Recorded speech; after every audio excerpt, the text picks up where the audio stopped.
Yo, thanks for tuning in to Celeb Source, your source for celeb news. Now, today we have Dr. Dre with the new troubles, Russ with the streaming theories, 50 Cent with his BFF, 50 Cent's possible hookup with Iran, and 6ix9ine dropping numbers. Yes, thanks for tuning in to Celeb Source. If this is your first time to the channel, be sure to subscribe to the channel, hit that notification bell somewhere on the side or the bottom or wherever it's at, and make sure you hit the like button in advance because you know it helps us out. Now, Dr. Dre's marriage to Nicole Young appears to be at an end. The 24-year marriage has Nicole Young filing for divorce, citing irreconcilable differences as the reasons for her getting legally separated from the legendary producer. Now, irreconcilable differences is generally a catch-all statement for things like, different parenting styles. You throw the kids up against the wall, power drive your 4-year-old daughter for sport, and your partner gives a stern warning for whorish behavior and senseless violence. It also covers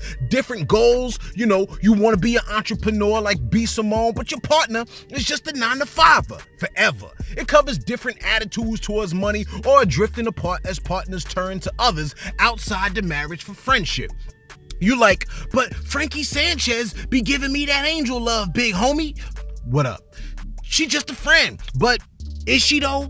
Now, every divorce is horrible, but this divorce will be particularly bad due to the fact that Dr. Dre has a net worth of around approximately $800 million. And word on the street is they have not signed a prenuptial agreement. And don't get all like, oh, they don't have a prenup.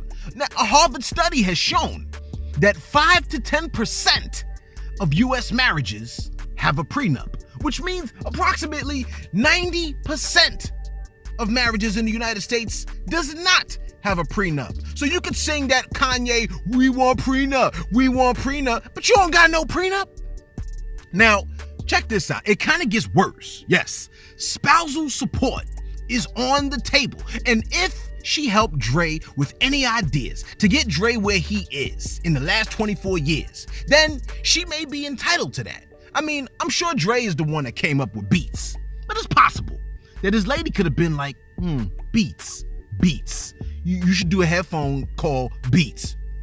And then maybe, boom, he came out with, I don't know. Now, I could grant spousal support, right? If she's helped him out in terms of where he is for the last 24 years. But it ain't money I earned on the table. Now, believe it or not, it gets worse. Word has it that Nicole Young works as a lawyer. Is that not bad enough for you? You want to go further down this ditch? Okay. She's going to be represented by a high-powered celebrity attorney. And please, for the love of all that is holy, I'm hoping this marriage wasn't plagued with the kind of issues that have hunted Dre in his past. And assuming that it wasn't, I would hope that they could work their situation out amicably. Since divorce, it's hard to say the word, man. Since divorce sucks for everybody involved. You like, well, not mine. I feel great. I couldn't wait to leave that son of a... Sit your behind down, man. You ain't helping. Now, Russ is next on deck. Now, I wasn't too fully aware of who this artist was. I had to go and look this dude up and found out, this dude be bringing the heat. Like, for real. Russ is next on deck, taking a moment from making straight heat to hit us with a bit of knowledge concerning stream manipulation, or at least his theories. Now, we heard a bit about stream manipulation when 6ix9ine accused Ariana Grande and Justin Bieber. Make sure you check that video out, or you don't know which one it is. Well, just watch all our videos. You'll bump into it. He accused Ariana Grande and Justin Bieber of manipulating the charts with multiple credit cards, when Justin Bieber came out all full defense attorney and explained exactly what goes down with the charts. Now, Russ essentially stated that streams could easily be purchased by artists and streaming farms. He also highlighted the inconsistency between high streaming counts and low ticket/merch sales, indicating a troubling discrepancy between artists that have big streaming numbers but low ticket sales. Now, Russ recently posted a tweet on social media stating, the following, quote, "I promise you." I love when they promise us. "I promise you." It's even better when they clap their hands saying that, mind you. "I promise you, it's easier to get streams / manipulate the numbers than it is to get people to spend real money to buy your merch or your tickets. I would certainly hope it isn't." He continues, "So why shouldn't the artists who have real fans get to take advantage of that? Gotta level the playing field somehow. I still just always think, if you're gonna judge an artist's fan base off any numbers, it should be the shows." Now, Russ, that does make sense. Everything else can be faked, but you can't fake bodies. Okay, now, in my opinion, I'm not mad at the quote-unquote bundles that's been going on in the industry. Merch sales and tickets sold to your concert say more than having fans than streams can. And streams can easily be finessed, whether it's streaming farm or just, here's some money, put me in X amount of playlists. Don't get on me about my reading, man. There's a lot of artists with crazy streaming numbers who can't do shows, and y'all still trying to figure out why, LOL. Maybe, just maybe, the streams aren't what they appear to be. Every artist who has successful merch, though, seems to also be able to sell tickets, making it sound like people are manipulating the numbers and being dishonest. You know, like that Georgia governor that oversaw the office that handled his own election against Auntie. You know what I'm talking about. Remember that? Now, everybody in Georgia's like, yeah, man, we remember that joint. Now, Russ made an insane amount of sense when highlighting the particular truth that if an artist has diehard fans, they'll most likely have real merch and ticket sales that reflect it, and as a result, are far more respectable as artists. You know, I remember the first time I heard "Get Rich or Die Trying." Brother Man had a CD case in his car, and I was like, 50 Cent? Man, who this? Yeah, I ain't think much of him. I thought he was probably some lackluster MC or something like that. I'm like, yo, man, let me hear this. So I could judge him for myself, right? Because I heard his name a couple of times in the streets, right? I'm pretty sure the first song I heard was "What Up Gangsta." And you know how that played out.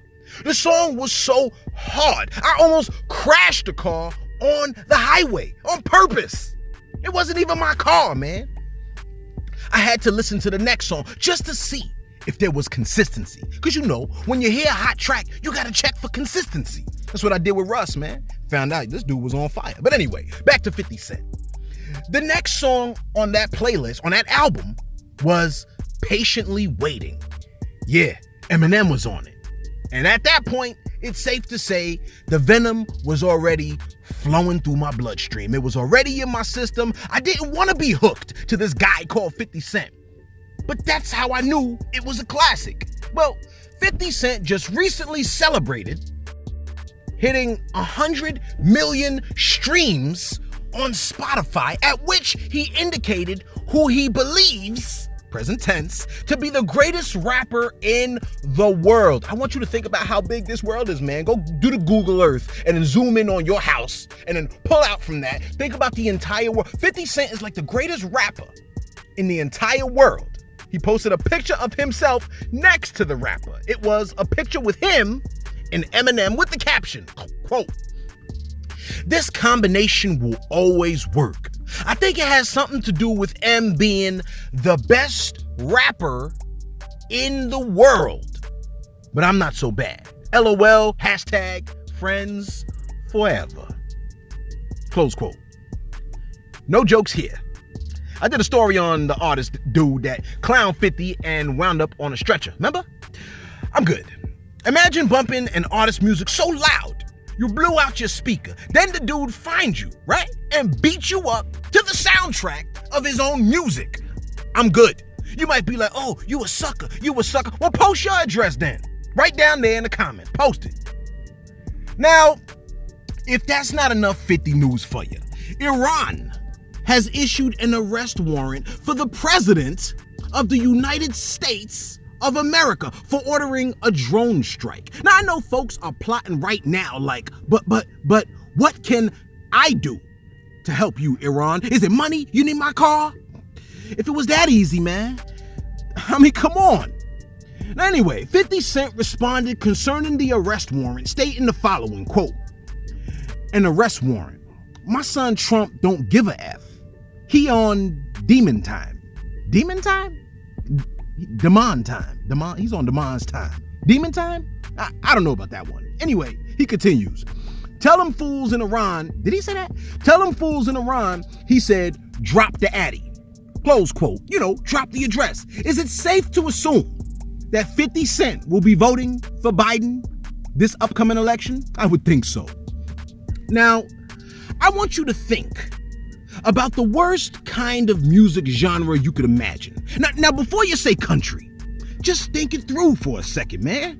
You have EDM, rock, jazz, dubstep, techno, electro, country, R&B. Oh, you still gonna go with country? Okay, fine, I feel you. Well, 6ix9ine's Trolls have dropped lower than country music on the Billboard charts. Days ago, we estimated he could drop to approximately 28. But you know how it is. Celeb sources like the weatherman. The info could be a tad bit off, but you're tuning in anyway. Trolls has dropped from 1 to 34 on the Billboard charts, below country music songs. You're like, what? No, but it's so good. But is it though? It's below that Sunday Best song.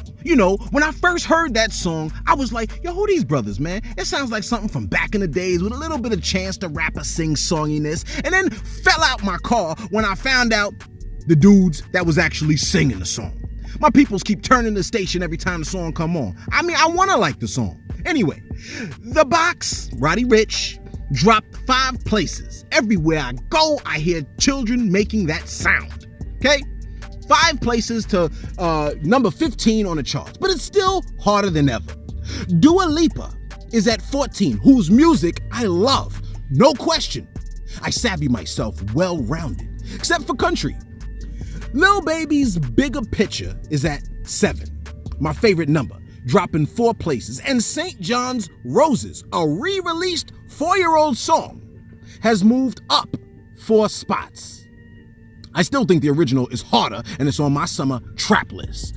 Savage by Megan Thee Stallion and Beyonce moved up 2 spots. I didn't want to like the song, but it grew on a brother like a fungus from The Last of Us. And DaBaby and Roddy Ricch holding the top spot with Rockstar. I guess I have to go and listen to the track now, because I haven't heard it still, to see what all the hoopla is about. In the meantime, let us know what you think. What should happen with that arrest warrant from Iran? Would you give the man over to Iran, or would you not risk it making us look weak? Let us know in the comments below. Intelligent comments only, please. Alright? I like to learn something. Be sure to subscribe to the channel. We try to hit you with the info while keeping it light. No language that makes you apologize to the kids. You can listen while washing the dishes, man. Your lady's gonna love you for it.